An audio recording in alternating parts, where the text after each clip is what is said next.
দেশবাসী, আসসালামু আলাইকুম। মূলত অনুষ্ঠান হল দোয়া।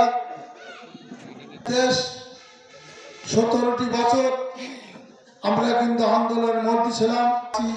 আগস্ট আল্লাহ রহম হয়েছে, আমরা দেশের সাধারণ মানুষ জায়গায় ফিরে আসছি, আল্লাহ ফিরে নিয়েছে।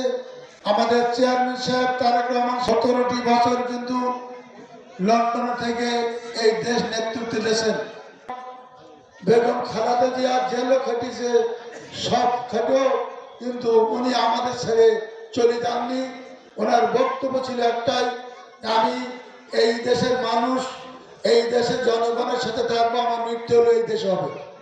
উনি বাংলাদেশকে ভালোবাসে, বাংলাদেশের জনগণকে ভালোবাসে বলে আমাদের ছেড়ে উনি চলে যাননি।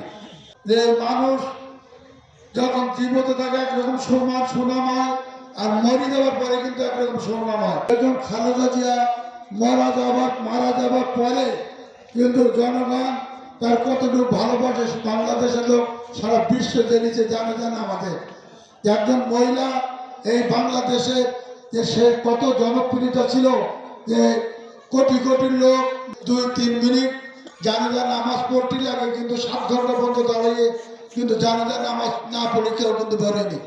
আজকে ইতি বোঝা যায় যে মানুষ বেগম খালেদা জিয়ারে কত ভালোবাসত। দেশ উন্নয়ন করতে গেলে কোন জায়গায় আপনাদের ভোট দিতে হবে, সাতক্ষীরা উন্নয়ন করতে গেলে কোন জায়গায় ভোট দিতে হবে, এটা আপনারা বিবেচনা করবেন।